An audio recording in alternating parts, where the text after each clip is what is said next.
Welcome back to the Strategic Veteran. I'm your host, Adam Peters. Now imagine your whole world upended in a single moment. The military career you gave everything to suddenly over sooner than planned. That's where Peter Pollock found himself. After 24 years in the Air Force, with commands across 4 continents, he walked out of the gate overseas without a job, no roots in a new city, and a family depending on him to figure it out. For a guy who used to certainty and structure, that kind of a reboot hits harder than any deployment. Peter could have folded, but he doubled down on what got him through war zones, showing up for others, leaning on the teammates around him, and teaching the next generation that real leadership means embracing failure, not running from it. Now Peter pours his energy into helping people lead from experience, not just textbooks. He's seen what happens when we pretend things are fine and power through alone. That's why his mission isn't about making it look easy, but showing that everyone screws up, everyone starts over, and the real trick is refusing to quit. This one's for you if you're staring down your own restart, wondering if the connections and grit are enough to push through to the next chapter. Whether you've been knocked flat on your ass by transition or you just want to hear how another veteran pulled himself out, you'll hear the truth today without any sugarcoating. So let's get into it. Peter, brother, been looking forward to this one since we met, man. Welcome to the show. Hey, thanks, Adam. It's good to be here, man. I got 2 things up front. I almost cried during that introduction, man. It's just your words, man. Yeah, just words. Words are emotional to me, right? They mean something, and I wish I had. One day I'll get as big as you, man, and have the muscles that you have. So I'm covered this morning, so I don't, flex on you. I love it, brother. Dude, let's dive right in, man, because you have an incredible story. So first question for every veteran is, where did you grow up and what inspired you to join? That's a good question, Adam. And a lot of people ask me that because they, after listening to me for 2 minutes, they're like, where are you from? Where'd you grow up? Northeast, Boston? Where are you from? Massachusetts? And I'm like, no, I hate the Boston Red Sox. I'm actually a Dodgers fan, but I'm not from California, which is good. So having said that, right. That is good, right? Yeah. So I was actually born to Australian parents in the US. So I had dual citizenship. And the reason why that happens, my father flew F-111s for the Australian Air Force. So he was only over on an assigned mission buying. When Australia bought those F-111s, we had to send pilots over there, right? Australia had to send pilots over there to train. So he was training. I was born in Las Vegas, so I had dual citizenship. So 3 months after I was born, we went back to Australia. So I grew up in Australia, Adam, and my father being Air Force, I lived in 3 places on the east coast of Australia, but I called Melbourne home. Okay. I spent 12 of my years in Melbourne. And then, true story, my mother had always encouraged me to use my dual citizenship to my advantage, right? And I still had it. So in 1986, a movie came out. Don't cringe on this, brother. Top Gun came out. That's one of my favorites, man. Yeah, I went to the theater and with my friend Damien Joyce, and I watched the movie, and I was like, "Damn, that's what I want to do, man." He said, "What?" I said, "I want to go fly." Of course, I wore Coke bottom glasses, right, real thick ones. So I was like, I knew I couldn't be Maverick. So I said, "What the hell? Let's try and be Goose," right? Of course, I didn't want to die, but right. But so I picked up my bags and found a host family in Australia. Host family in Hawaii, of all places. And here's my dumb ass thinking Hawaii's a good representation of the States. No. So I moved over there. Yeah. I moved over there and had a culture shock. I really did. But graduated high school, walked down to the University of Hawaii looking for the ROTC programs. And of course, every campus has ROTC designated areas, right? Sometimes they like to keep the cadets separated. That's another story. But anyway, in the middle of the Pacific Ocean, Hawaii, Pearl Harbor, all that history, Adam, there was no Navy ROTC program, and I was like, oh shit, what's option B? And so they had the Army and the Air Force ROTC programs. And my brother was in the Australian Army at the time, and he was a tank commander. He was a tankie. So he lived in a bush, and I'd been out there and seen it, and I was like, I don't want to live in the damn bush. Smart man. So I, no offense to the Army. Hey, man, look, my sister was Air Force too, so she used to tell me that she was actually stationed in Hawaii as a. Oh, that's awesome. She's a weather officer, but she got stationed in Hawaii and attached to the 25th. So it was like the first time in her career where she really had to go to the field a lot. Yeah. And I Yeah. remember talking to her one time. She's like, "I fucking hate this so much. I don't know how you made a whole fucking career out of this." That's awesome. That's awesome. Yeah, she's like, so you Air Force guys and gals, Yeah. man, you really like We're called the chair force for a reason. I'm telling you, man, and it's so true. The stereotype is so fitting and so true because Yeah. I mean, It's a different life. It it is a really is. different I life. remember being medevac through Ramstein on my second or third deployment, whichever one it was. And Yeah. we had these Air Force folks that were going through there, and they're like, they didn't understand formation. I'm like, we Yeah. do 3 formations a day in the rear. Like, I know what this is about. And they're just bitching the whole time about having to stand in formation. I'm like, he's like, man, I haven't stood in a formation since basic training. I was Yeah, like, that's right. what the fuck, dude? Like, Yeah. the Air Force, I tell people this all the time, Peter. If I had my career to do all over again, same deployment, same time frame, Yeah. I Yeah. would have joined the Air Force and I would have been a JTAC because Yeah. their bonuses were fucking huge, Yeah. tax free overseas. Yeah. And I just saw NTC rotations, JRTC rotations. You guys aren't staying in the fucking box. You're going back to hotel rooms at night. Like, what the hell, man? Oh, we don't count the stars at night. We count the stars by our hotels. Yeah, seriously, ridiculous, man. So I get it. Good for you for making the right Yeah. decision, man. Yeah, it was. It turned out for the best. I think. If I were to be honest with you, I don't think I would have survived in the Navy if I'd actually joined the Navy because I ended up working a couple of joint jobs, and I was like, and you know this, Adam. Every service has a different culture, right? Of course. So I think the Air Force actually was great for me. But anyway. So I got commissioned in '93. I found out my eyesight was not good enough to even be used in the back, right? So they put me in personnel. So I was really Chair Force, man.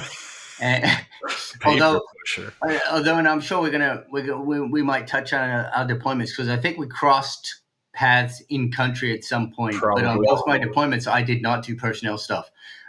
So I actually traveled the country in Iraq in 2005, and in 2010 I was in Bagram as the MSG deputy, the mission support group deputy, and we did some pretty cool stuff. And I found myself outside the wire pulling road guard, and I'm like, road security, not road guard. It's road guard. That's an Air Force term. Road security, no shit. My weapons was on red, and I got back and I was like, what the fuck did I just do? That could have been so bad. I'm a personnel dude. Yeah. But it's part of the military. You do what you're asked to do, right? That's so, I went out there and had a good time. But yeah, 24 years, 12 assignments, three commands, 2 combat tours, squadron command, also downrange over in Oman, which was not the safest place in 2013 when Israel started bombing Yemen. So, and we were like 12 miles from the border. So that was kind of interesting too.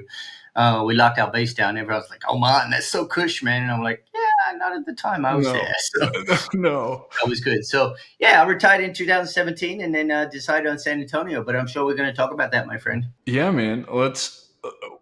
So you couldn't fly. I relate to that a ton, man. Obviously, Coke bottles here, and I'm farsighted, so I don't qualify for any of the surgeries or any of that shit, right?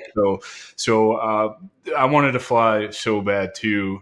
That's a kick in the balls, man. I was told straight up by the Navy and the Air Force when I joined, like how they laughed me out of the high school. They were like, "There's no way in hell you're ever going to fly." And I was like, whatever. Did end up going to flight school when I got out and became a commercial pilot. So good for you. Right there. Good for you. Thought it was my dream. Turns out I'm not really into all of the things that it takes to be like a professional. Like I just don't. I can study, I can learn things. I just don't want to do it at that level all of the time, right? Like you just sit every 6 months, it's a check ride. Every 6 months, it's instructional level knowledge of the systems and the aircraft that you're flying. It's just like, it's too much. It just takes the fun out of all of it. And so I walked away from that. But what were you thinking when they denied you? You know, that is a big kick in the balls, right? Like you joined to do this thing and now they're going to make you a personnel guy, which you probably didn't even know what personnel was at the time, I imagine. No, I had no idea. And I didn't skip a step, but so my major is in secondary education. So when they told me I couldn't fly, I was like, okay, well, whatever. Let's figure out something else to do. I want to do something at least I'm good at, right? Or that I thought I was good at, right? So I put education training, which was actually a career field at the time, and my degree was in secondary physical education. I was PE. I was a gym teacher, dude. Hell So yeah, right. And all my kids who are watching this, who've ever been in command, they're like, "Oh, that's why he does PT with us. Oh, that's why he leads PT." Yeah, because I'm a freaking gym teacher, dude. Anyway, so they actually put me down for education training. So I got education training out the gate, but I came on active duty, Adam, September 23rd, 1993. And what happens at the end of each fiscal year? They merge shit, right? yeah. So Did I was your MR literally, go away? yeah, yeah, it went away. I was literally education training officer for like 6 days, dude. And then come 1 October, we merged with personnel. So I was actually an instructor teaching ISD, instructional system design and stuff like that for people who are learning, who are doing curriculum and stuff like that. My very first assignment, but I did it 2.5 years as a personnel guy, not as an education training with that AFSC. So I just say personnel, and there's been so many changes. I ended up retiring a force support officer because we merged again with manpower and services, which is like your MWR. So yeah, it was just it was a gut punch, I guess, but I kind of sort of knew that I was freaking blind. Yeah. And so I was kind of expecting no, so it wasn't as much a kick in the gut as it could have been, but I was disappointed. Sure, I was disappointed. But flying, it's a different world, man. I went up and ride in an F-15 Strike Eagle when I was a section commander, and I spent probably 2.5 hours up there. We did a surge, so I did 2 goes, they call it, and I threw up dude, it was horrible. And I got back down, and I was like, "You guys are fucking amazing. I don't know how you do this. This is crazy." I mean, I was fit at that time, but the G's. Yeah, well, and those guys are on I mean, they're even more than professional athletes. They're just ridiculous. Absolutely, people don't know. And all the G training that they do, like I've had a pleasure of getting to go to some of those. I've been to a hypoxia chamber. I've been to the not quite the level that they do it, but the spin chair or whatever for G4, all that stuff. Wild how they and I mean, just they all have personal trainers and special diets, and like it's wild. It is a different world. So I hear what you're saying. Yeah. Did you know you were going to stay in for 24 years? Like, did you join like I'm going to do this? I'm a lifer, or particularly as I'm always curious as an officer, because you go through an ROTC program, which means you owe them a specific amount of time, right? I think it's like 2 for 1. So you had to give them 8 after they gave you 4 or some shit like that. So you're locked in for 8 years. What's your approach? Like my approach when I joined the Army, I signed that first contract with no bonus right out of high school for 6 years. And people thought I was crazy because all my buddies that had joined, they were doing 2 or 3 years or whatever. And I was like, look, man, at the end of 6 years, I'll know if this is for me or not. Yeah. I'll know if this is for me or not. I'll get that first 2 years out of the way, which for an enlisted guy is the most miserable. And all you want to do is quit. Really all you want to do is quit, because like when I came to my first unit, they had just come home from the invasion. So I was treated like absolute dog shit as an infantryman, of course. And so the first 2 years were the worst. But by the end of the 6, I was like, I know that this is for me. I couldn't imagine doing anything else. The op tempo was so high. So the deployments just kept coming. I was like, this is great. Like, great day to be deployed is kind of my saying. Did you know that was going to be for you, or you figure it out across your career? So no, I didn't know. So there were 4 of us who graduated from University of Hawaii in 93, and we all had different goals, right? One said, "Oh God, I'm going to be a lifer, man." He got out in 6 years, right? The other one was like, "I want to fly, but I'll just do this calm shit for 4 years." And he ended up becoming a rescue helicopter, rescue helicopter squadron, and he did some cool shit in Iraq. And then he got out and as a major, and I think he's flying reserve life flights out of LA. He's doing God's work, man. He's rescuing people. That's it. And he started off as a comm officer, right? So each person's path changed, and the other guy wanted to do 4 years to pay back his ROTC scholarship and get out, and he ended up doing 20 and retiring as an 05, and now he's like a PhD senior meteorologist at NASA or some shit like that. So everybody has different paths. So Adam, I'll be honest with you. I just was thankful for a job. Yeah. I was like, because it was 1993 and we had our PAS come in, Professor of Aerospace Studies come in, Colonel Farmer, and he said, look, he said, you guys should be thankful for having a job. He said the average person who graduates from college right now is making $22,000 to $24,000 a year. That's if they get a job. And this was in the 90s, so not everyone out there don't freak out, because that was a lot of money back then. But then he did the math for us, and depending on where we were stationed, we could have made anywhere between $32,000 to $42,000, depending on the BAH, right? Right. Well, I was thankful to have a job, but so it's tough being a second lieutenant.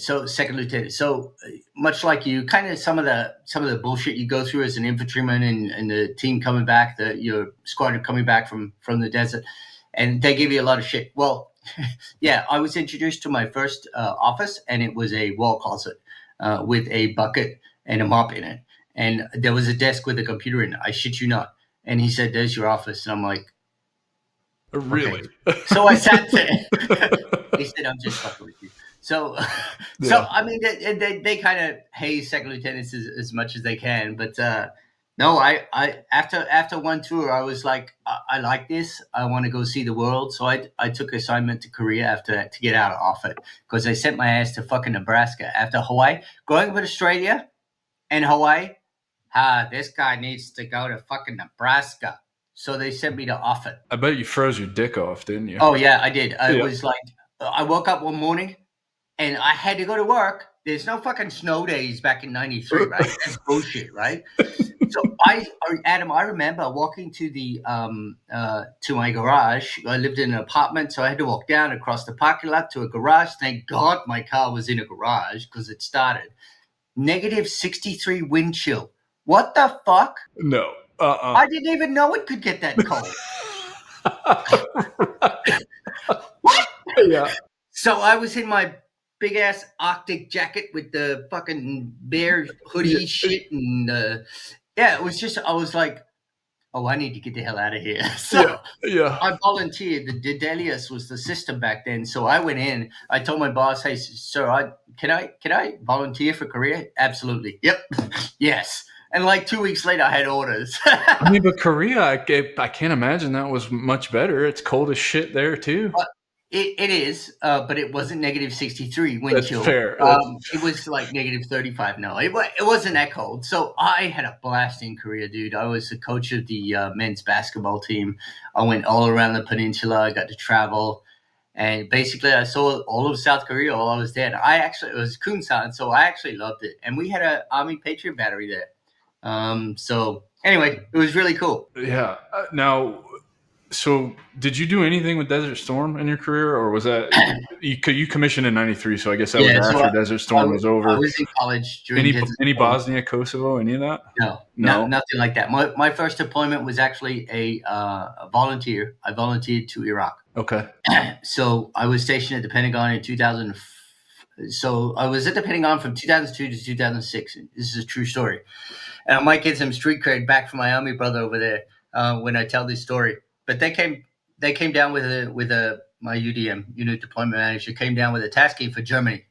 It was 2005. Adam, we're at fucking war. Yeah. You want me to go to Germany? And on the packing list, I shit you not, I cannot make this story up, Adam. On the packing list for Germany was my mess dress. And I said, no, I'm not doing that. So I went back to the UDM. I talked to my boss and I said, look, they're trying to send my ass to Germany. I would like to volunteer for Iraq, right? And so they tossed my deployment to Germany back. And 2 weeks later, I had a deployment to Iraq, to Baghdad, Iraq, the BIAP. And I was doing logistics and contracts for the next sorry, you'll get mad at this. 4 months. I was there for 4 months. Fuck you. Yeah. I was also in Iraq in 2005. I was in Tikrit. I believe. What's that? That's where we were on the ground at the same time. Yeah, 100%. So I was further north in Tikrit, all the way from Tikrit to Beji to Mosul, all up and down that corridor, doing That would have been my first deployment. So like towards the end of '04, we would have left. I had the misfortune of being the infantry guy attached to the support platoon. So I was glorified security for all of the Right. log packs that would run from Sure. Spiker to all the way to Anaconda and back, Yep. R&R trips, fucking Wow. getting blown up. I mean, you remember those days too. People, when I talk about this, people are flabbergasted by. I know you'll remember. We were running around with welded machine gun pintos in the back of flatbed Humvees, soft skin armor, sandbags on the floor for any kind of armor. The IED threat was just starting to ramp up. What a nightmare! It was It just was terrible, horrible time to be there. Constantly, like the command wire threat was awful. Yeah, I remember all that stuff, man. So yeah, that's where we would have been on the ground at the same time for sure. Yeah. And you know as well as I, it was the Wild West back then, man. The ROE was so different. Just the way we fought the war, the way things were got. It's wild to have, because my first one would have been the end of 04, 05.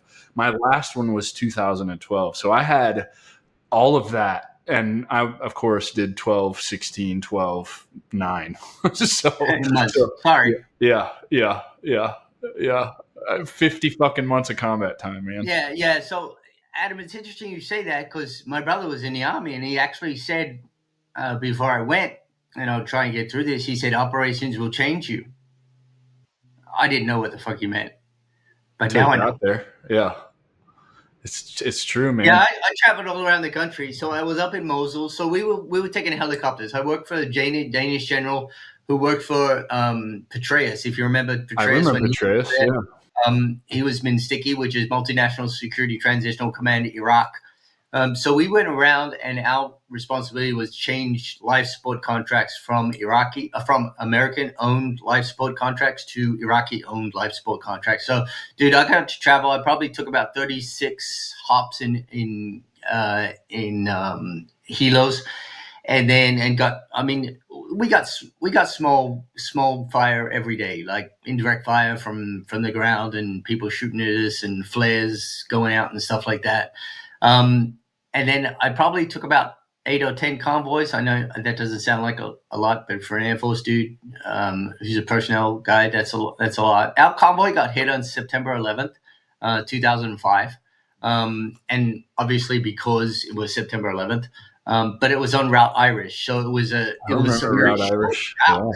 Yeah. It was a very short route, dude. Between Biap and the green zone, which wasn't really fucking green.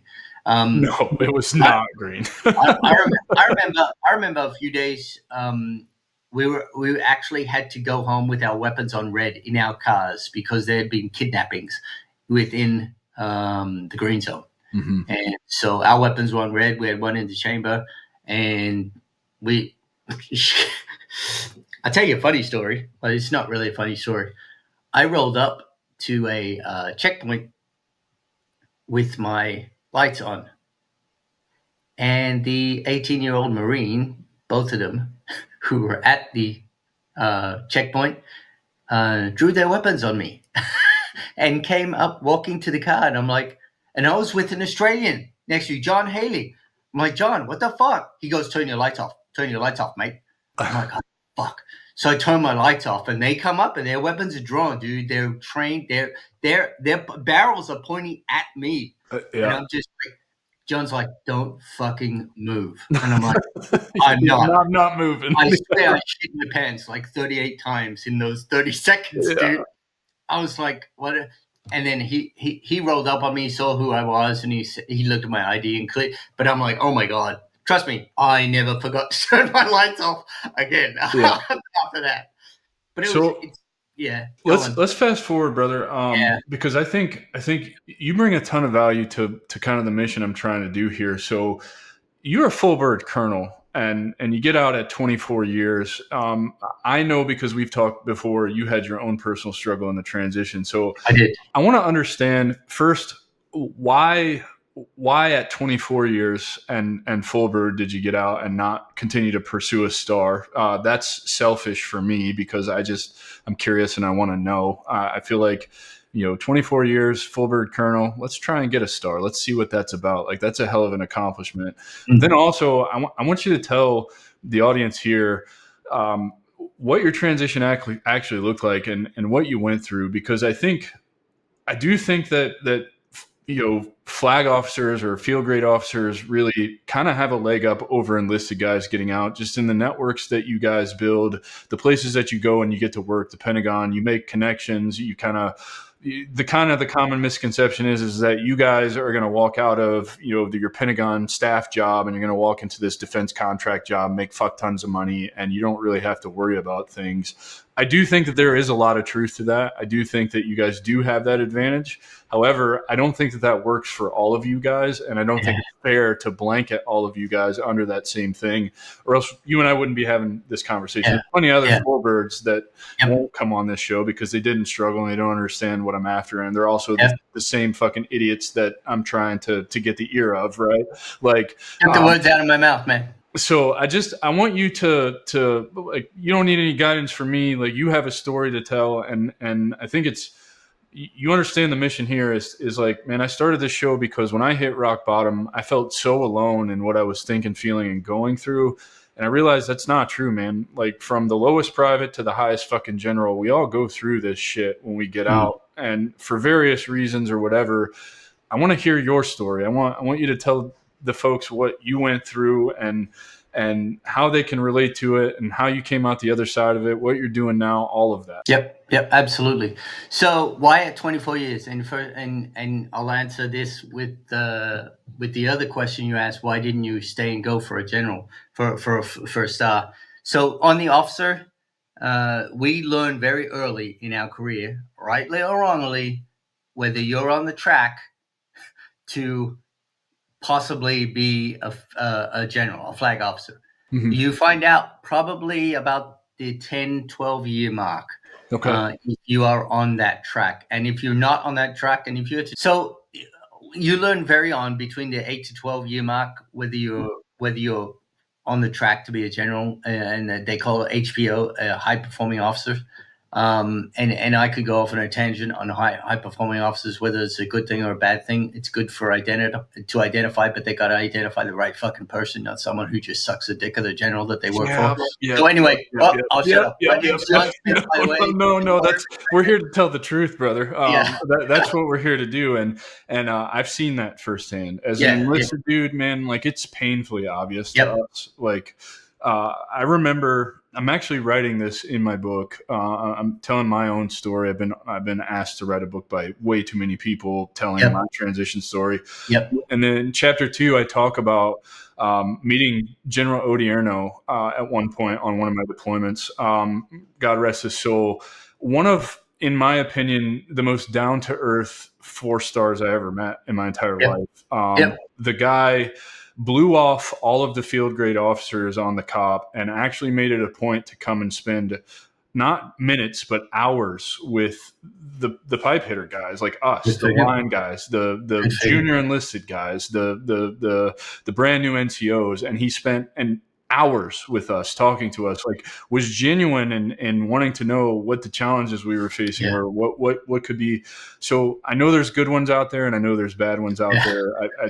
And I just wanted to give a shout out to General Odierno, God rest his soul, because he was one of the good ones. Also, a mountain of a fucking man, dude, like 6'5" or 6'6", I remember shaking his hand and his hand just wraps all the way enveloped your hand. And you're a big dude, right? And I am a big guy, and so for that to happen to me, that's saying something. And I don't know if you ever had the pleasure of meeting him, but what a cool I did not meet Odierno. Of course I met Petraeus. I met General Bolger. Dan Bolger retired as a 3-star. I actually worked for him in Sticky. He worked for Petraeus. But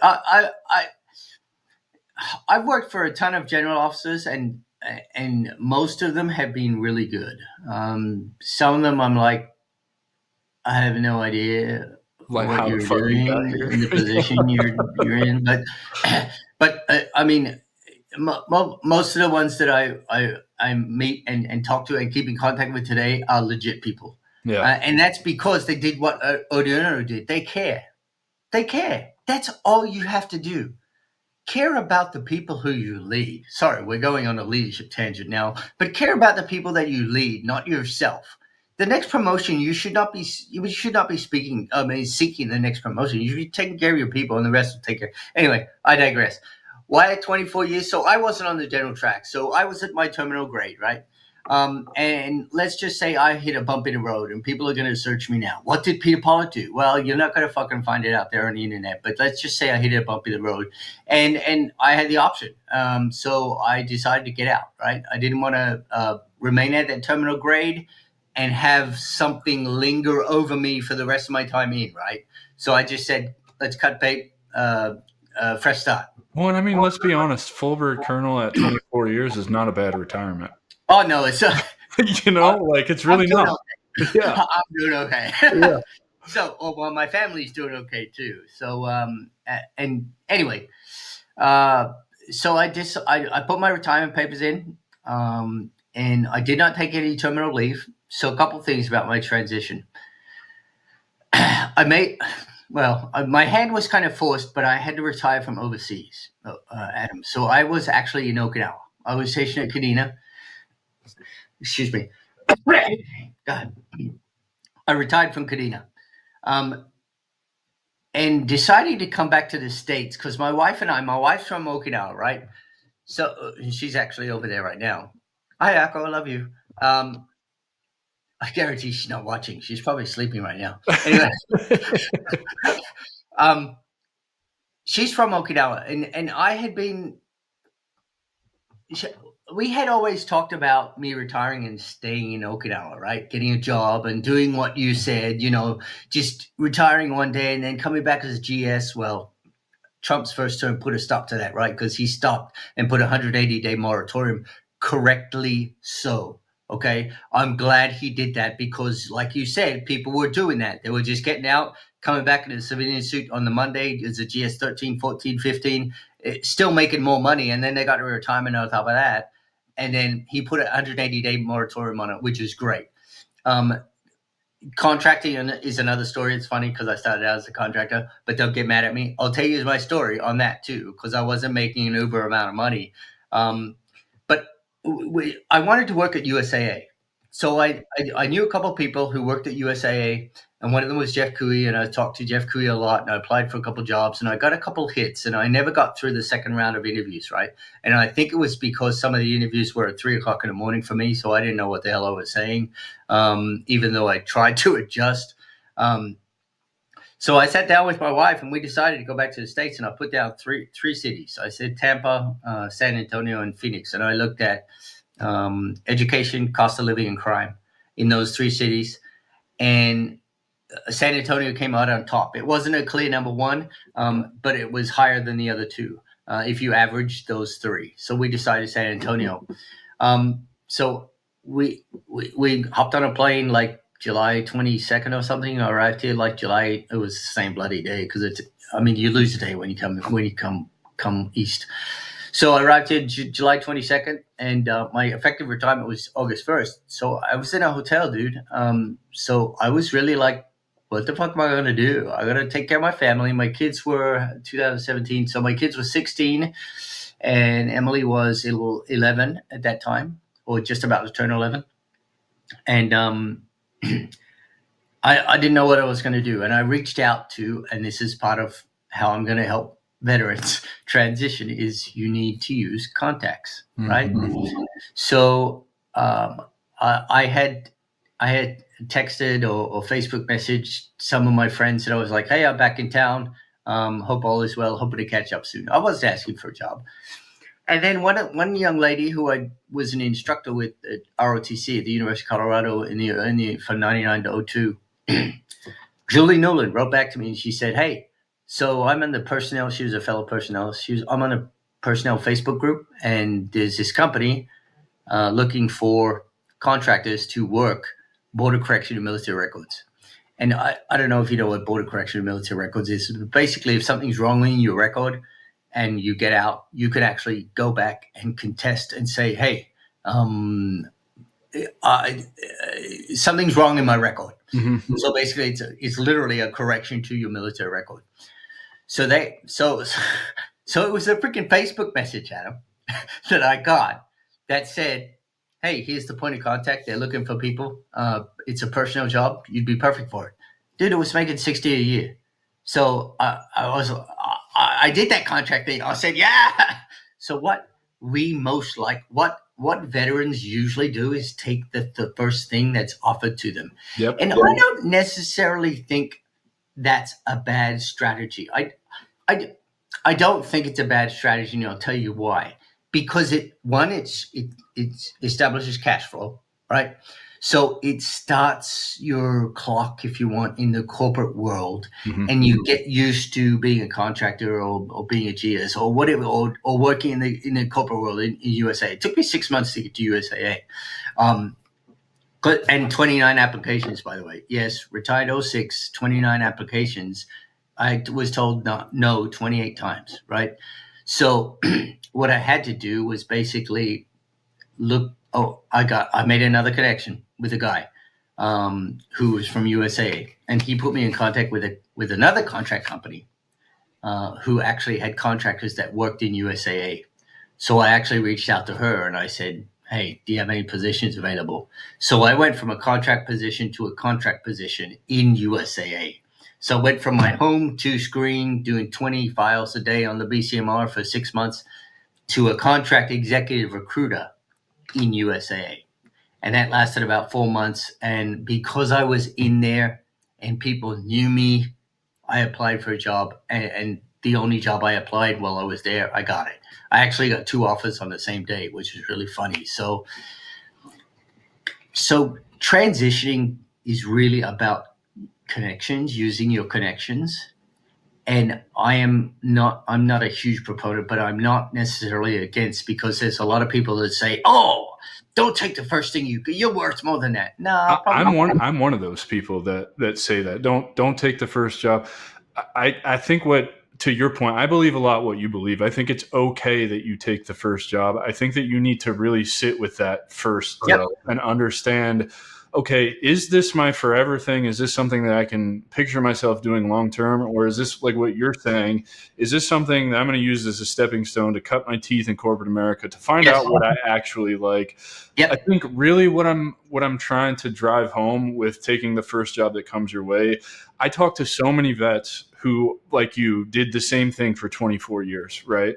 And they're like, "Adam, I just don't want to do this anymore. I've got job offers out the wazoo at any company I want to do the same thing I've just done for the last 20 or You 30 don't want to. years, but I don't want to do it." It's like, well, who's telling you have to do this? Well, everybody's telling me I have to do this. I was like, you're the one that I'm trying to get to not take that first job that comes Yep. your way, because you Yep. already know you don't want to be doing that.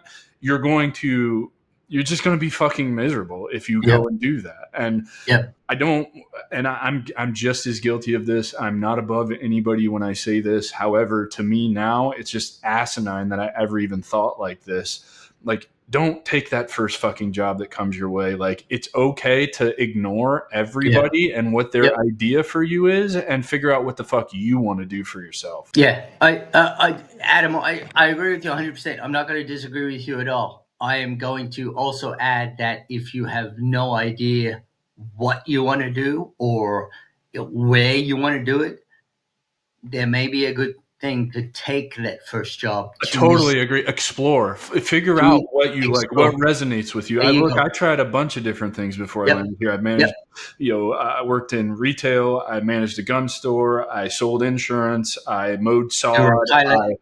I sold it. Yeah, like all this, right? Like I tried a lot of things before I landed in kind of the 3 places that I'm in now, and I think that's okay. You just need to understand that that's what you're doing. You need to, like, don't just take that job and be like, "Oh, I made it because I'm making $75,000 a year. That's what I need." And then 6 months later, you're fucking miserable and you want to kill yourself because the job sucks. Yeah, definitely do something. So yes, take the first job, knowing that it is probably more often than not going to be temporary. God, I got something in my throat this morning. Okay, what a day to have something in your throat.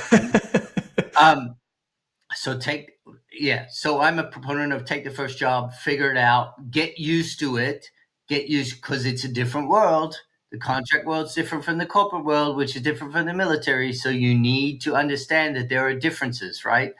But as a military person, never undervalue yourself Mm-hmm. because of the training that you've had. And it sounds so cliche, but I will tell you, and I'll I don't know whether this is copyright or anything, but this is four lenses, right? So I teach about the four lenses. Have you ever taken that out of the colored lens test? Sometimes people I call it. haven't, but I want to know what that book is because I need to So add it to my list. yeah, so it's called the Four Lenses Uncovered. So what it is, they have four colors, right?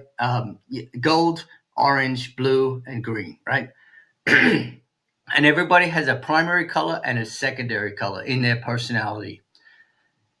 The green is an analytical person, right? So if you come back primary green, that probably means you're an engineer or a mathematician or analytical person, right? A blue is a nurturer, right? So you have empathy towards other people, blah blah blah, stuff like that. This is blue. Most military people are a combination of gold and orange. Gold is a rule follower, right? So I am an extremely strong gold. I'm a secondary orange, which is a driver, right? So I'm a rule follower, but I'm driven. Okay. And most military people, 90%, I would say 90% of it, 90% of us are gold/orange in some format, whether that primary, secondary. The reason why I tell you that is because that's what it takes to be successful in the corporate world. Is you need to be able to follow rules, which you can. That's automatically ingrained in you, and you need to be driven.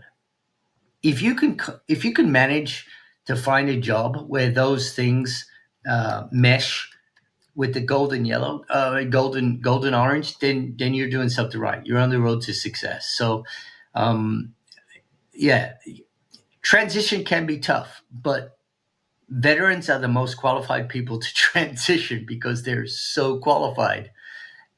Now, what we have to do is let the corporate world know that they're out there and they actually do. They are good for your companies. Yeah. And I don't. I got my own bone to pick with the corporate world after 6 years in the military. 6 years at USA, I went back to the government. Anyway, that's another story for another day, man. Yeah, I got my whole feelings on USAA as a company and how they say they're Oh, for. they've gone down. Yeah, I think we actually talked about this offline. Yeah, we totally did. We've gone down. I know exactly why they've gone down, and that's because they become a business and they don't give a shit about the customer anymore, which is disappointing. But I'm still a loyal customer. I've been with them for 32 years. So please, if anyone from USA is listening, please do not close any of my accounts. I'll be with you for another 32 years. Right, for sure.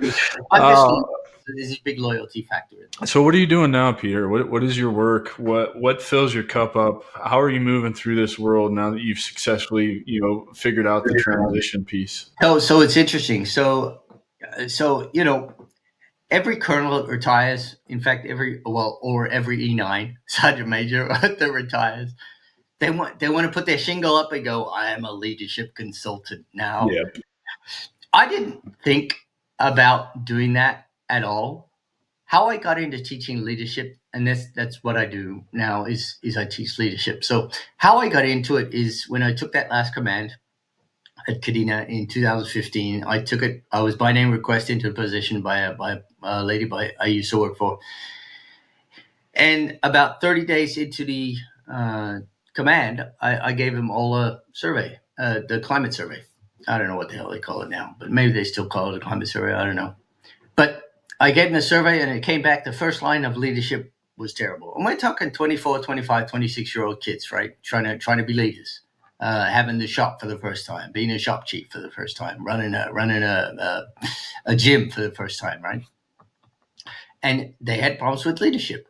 So I called my first sergeant and my chief in, and I said, "What do you guys think I should do?" And they said, "Hey, how about you come up with a hour class on leadership, because you've been doing this leadership thing for about 22 years at that stage."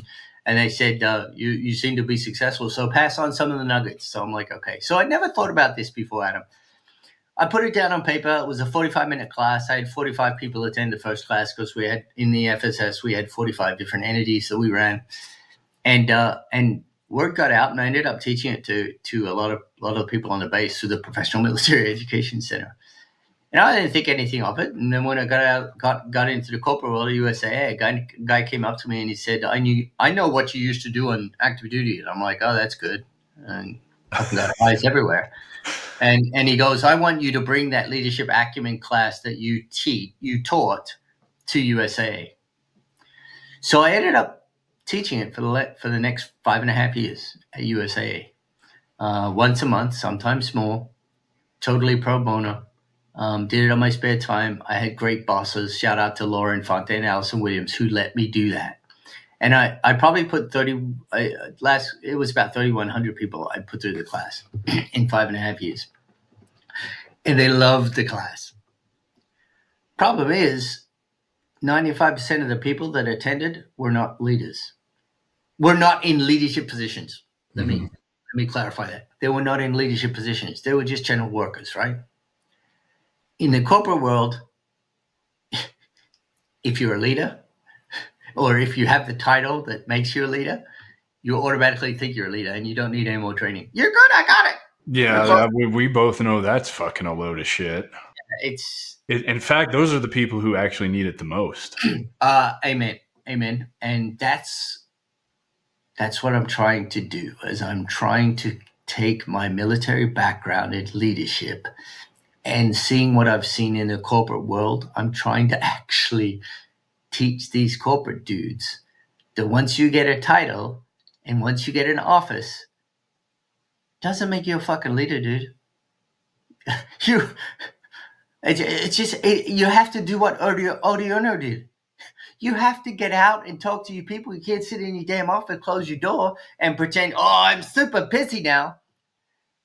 They promote, in the corporate world, at least at USAA, they promote SMEs. Mm-hmm. They don't promote people who have the potential to lead at the next level, whether they're really good at their job or not. Because you and I both know leaders are not necessarily SMEs. You don't have to be the smartest person in the room, Adam. In fact, if you are the smartest person in the room and you're head of the table, go find another fucking room, right? I'm serious. Yeah, I agree. I want to be in rooms where I'm the dumbest person in the room. So you have to make decisions based on what people tell you. That's all you have to be good at doing as a leader, is making a decision based on the information that you're presented. But that means you have to be talking to the people that you're leading. You think? Duh. And that's what I'm trying to get across. That's what I'm trying to do now. I went back to the government after USA, and after 14 months, I was like, fuck that. I was like, you guys haven't changed. You're still a bureaucratic fucking nightmare. Yeah. So I took the DRP and I said, I'm out. Yeah. And so I've been sitting at home for the last 6, now going on 7 months. While all my other civilian friends are furloughed. I shouldn't say that. It's terrible. It's terrible. But I've been trying to get my it's tough getting a business up, man. It's tough. It's tough, but it's a lot of fun, isn't it? It is, and I'm having fun doing it, Adam. I'm really having fun doing it. And that's the part that matters. I tell people this all the time. I'm all for, but like I really am. I want as many vets to get out and build something that is theirs, that provides them income. So whether you want to call it a side hustle or a business or be an entrepreneur, I know that word scares people. I'm all in on that. And I don't make it's sporadic money right now because, like you said, growing and starting and scaling, it's hard. It's very hard. Yeah. However, it's not about money for me anymore, man. I have so much fucking, you said this to me before we even started recording. You're like, man, I've been excited to do this because your name is everywhere right now. Yeah. Everywhere right now. And that's not even what it's about. The amount of people that I get to help, the amount of lives that I get to touch on a daily basis, that's what it's actually about. That's what it's about, man. And it's That's what it's about. so much fun, man. Yesterday, I was in Orlando all day yesterday. I met with one veteran who's very young and just an Air Force veteran. In fact, you might, maybe I could have got advice from you for how to help her, but she's going through a skill bridge program. They paid to move her from Germany back here to Florida. She got to pick anywhere she wanted to go. She just wants to Wow. do people's taxes, right? Okay. Like she's trying to figure it out, and she just Yeah. wanted somebody to talk to. Then I got to go meet my Reiki friends, Roger and Katie Pollock, and amazing conversation and just getting to talk about. And then I got to go hang out with another woman who is a performance coach for Dev Group of all fucking place. Like Yeah. I'm Wow. having so much fun, man. Like just being in places, talking, meeting people, building relationships, giving advice, seeing how that advice impacts these vets who are getting out. Or had a conversation with a Coastie last week. He's like, dude, I know that I can do so many things. How do I decide? And it's like, I spend a half an hour with you and just kind of give you the kick in the ass that you need, and then Yeah. you make a post saying how much it's really enlightened you and helped you and Yeah. helping you tune out all the noise or whatever. That's what it's about, man. And Yeah. so I love that you're doing your own thing and you're doing it your way and you're trying to solve a really, really big problem, which leads me kind of to my next question is talking to all these vets that do have corporate jobs that do pay well. They're just miserable, and they're miserable because, best I can tell, mediocrity in these It's companies accepted. is the standard. It's the Yep. standard, and when you challenge the standard that is mediocrity, you You get all get this poopy. pushback, right? That's right. And you're leading in rooms where people don't want to be led, where it's okay to show up, do the bare minimum, get the paycheck, phone it in Monday through Friday, take the weekend. We don't function well in that, man. So what is your advice to these vets that are entering these companies with these high value leadership skills? They are very good at it, but it's not accepted in these companies. Like what it's because it's contributing. Like maybe they are a great fit for this company. Maybe they're exactly where they want to be, but this is the one thing that is making them miserable is they're getting no recognition for what they bring to the table. Nobody wants to listen to their ideas, even though it brings the company forward. How do we challenge mediocrity and actually have progress inside of these companies? I think that's the problem you're trying to solve also, right? Yeah. So I mean, it is. So, Adam, that's a brilliant question. Um, and my initial thought while you were saying that is that it may be easier said than done, but the veterans need to find a job or a workplace where there are other veterans, um, and maybe a veteran who's in leadership who understands them. I think that's the key. If you go into straight corporate and they don't have anything to do with it, you need to make sure you understand that, hey, these guys don't really know what you did and they don't really care what you did. They really don't. Yeah, they Um, can't even fathom what you did. They yeah, just no, you tell stories and they're like, "Well, that's fucking stupid. Why would you ever do that?" Kind of thing. yeah, Like they're just very dismissive of. They can't at all relate to like what we talked about being in the field and how you knew you didn't want to do that because you'd seen yep, it happen, right? Like my yep, sister, yep, like that kind of. They don't know what that's like. They don't know what it's what they think they know leadership pressure. However, they've never led men or women to combat where lives are the price that you pay for failure, right? for The failure. price that you pay for failure in a corporation is you don't hit the fucking projected revenue goals for the fucking Yeah, month. yeah, When you and already have fucking multi billions coming in and you don't actually need more. You know what I mean? which leads me to my next point. In corporate leadership, they fail to make decisions. They can't make decisions because they're afraid of failure, which will affect the bottom line. And that's not what we're trained to do. We're not trained to do that. We're trained to make decisions and move fucking forward, Adam, right? And you so for all those veterans out there that are struggling in the corporate world, I would say, well, first of all, you need to know your value. Okay, you need to know your worth, and your training and your background is simply puts you way above the regular, they may be way book smarter than you, but I swear, in common sense and street smarts, you blow them away. And common sense and street smarts takes you a long way. It All takes right. you a lot further than book smarts will. Yes, you don't have to be book smart, but people skills will take you a long way.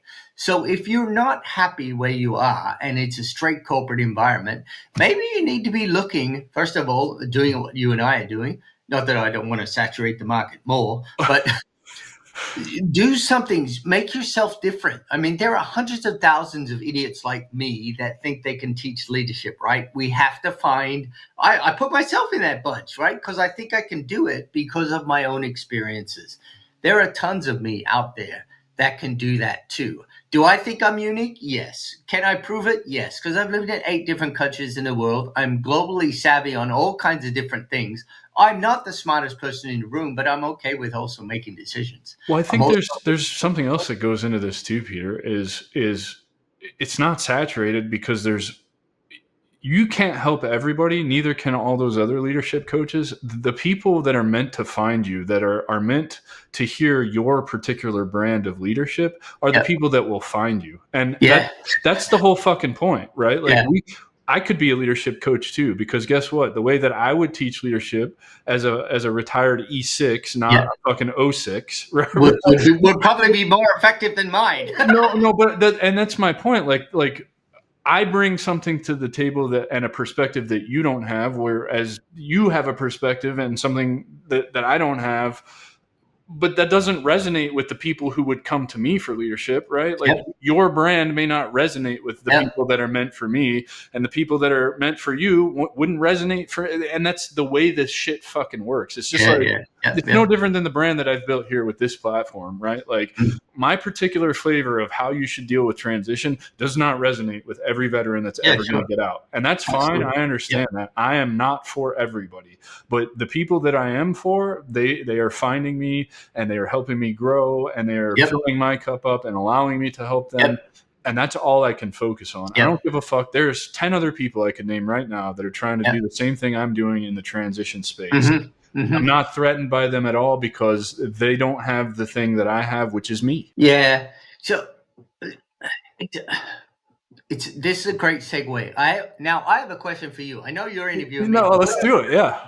I'm gonna ask you a question. So let's say I had a concept of taking someone like me and partnering with a senior corporate retired person, a senior HR director that's been in the corporate world for years and years and years, and we put our shingle out, and we basically, and I'm not stepping in your space. I'm really not stepping in your space because I don't want to step in your space.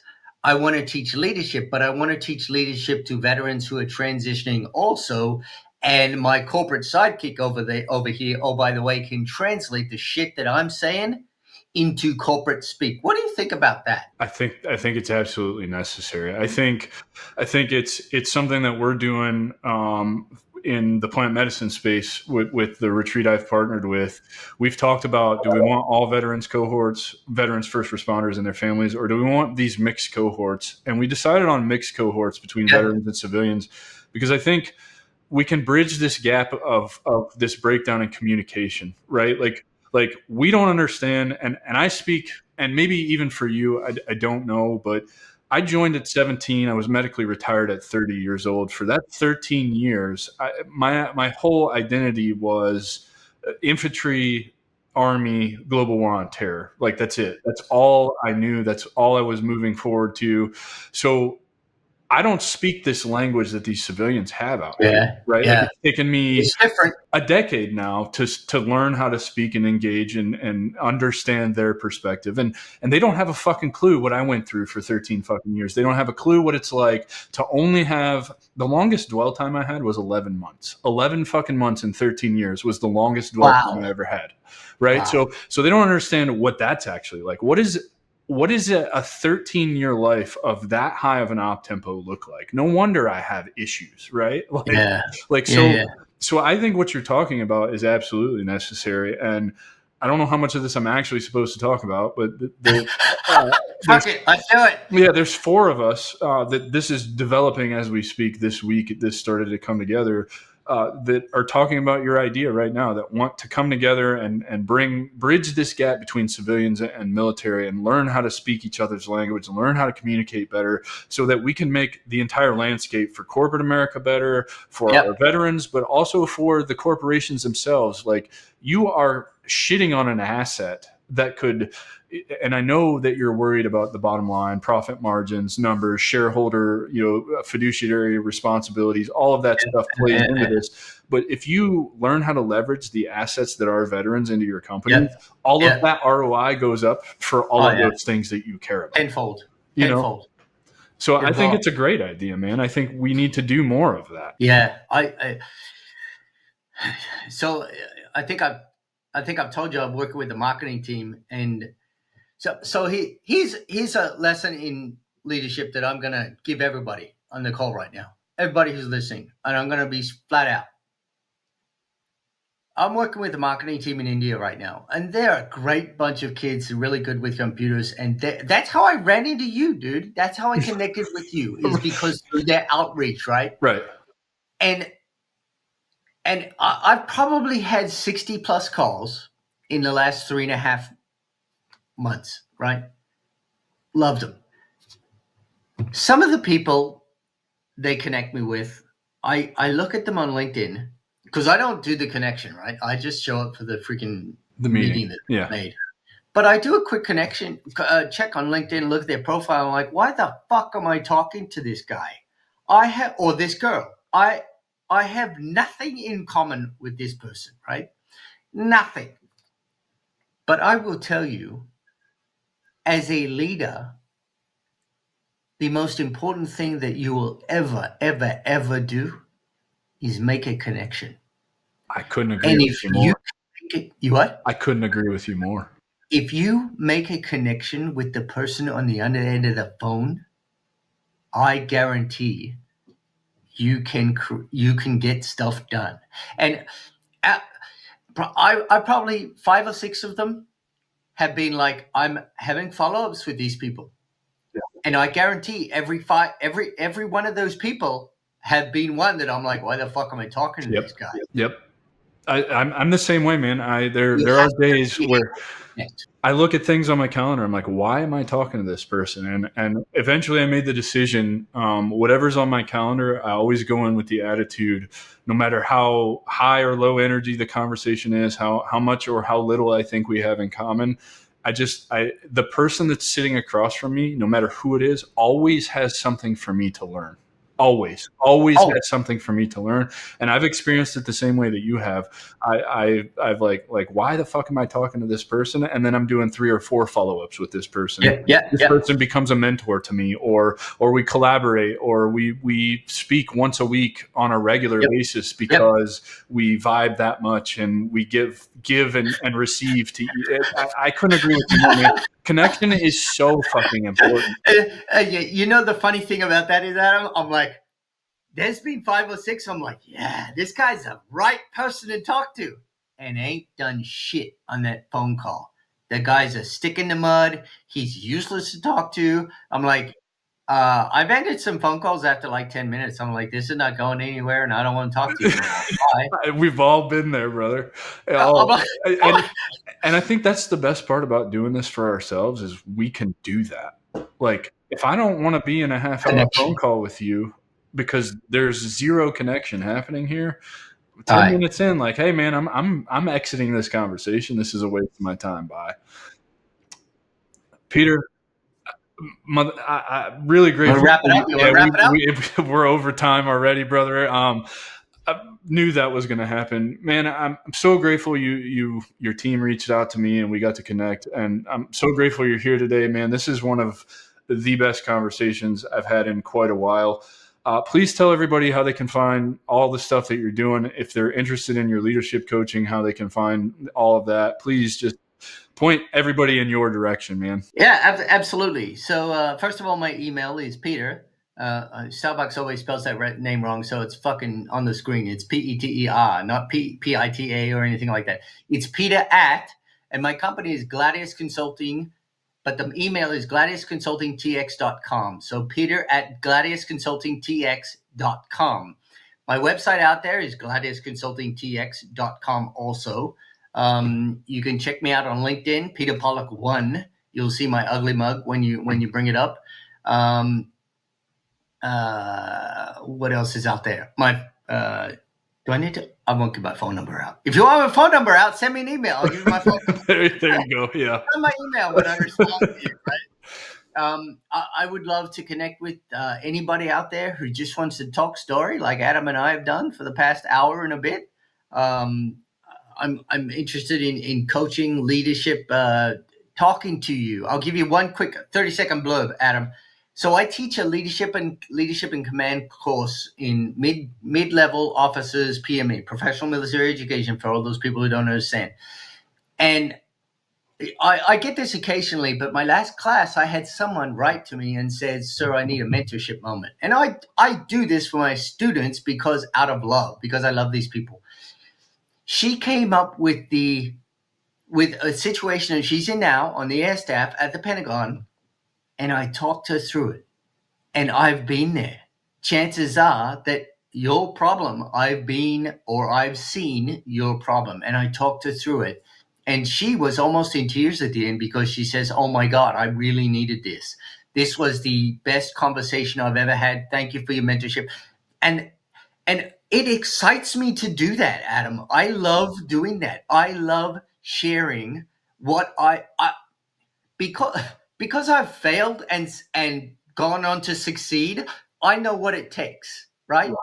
So relating that to people, they're like, wow, that's pretty cool. Yeah. And on Instagram, I'm at Colonel Gladius. So at Colonel Gladius on Instagram. You can go out, check my reels out. I'm thinking of making a YouTube channel. I haven't come up with a name for it yet, but I'm just trying to get the word out there and connect with good people and make leadership better in the corporate world using my military background. That's what I want to do, man. Brother, man. Thank you so much for being here. Ladies and gentlemen, I give you Peter Pollock, a dual citizen, Australia, and 24-year U.S. Air Force veteran. Please reach out to him if anything resonated with you today. The leadership training, I'm sure, is amazing. Also, go check out that book that he suggested here. I just added it to my cart. So, and we'll see you guys with another awesome episode next week. Another great veteran. I got a book too. He's got a book too. Yeah, go buy Peter Pollock's book, the leadership book. I'm going to need you to send me a signed copy of that, please. Yeah, I will. Absolutely. But take care, everybody, and we'll see you next week. That's our show, and I'm truly thankful you've joined us at The Strategic Veteran. If our conversation today sparked curiosity, or if you're ready to elevate your game, I'm here to help. Visit thestrategicveteran.com for exclusive show notes and resources, or to book a coaching session directly with me. Take a moment to subscribe to our podcast and share your review. Your support makes all the difference. For more insights and daily strategies, let's connect on LinkedIn and keep the conversation going. Remember, this isn't just a podcast, it's your strategic advantage in action. Until our next rendezvous, stay bold and continue the mission.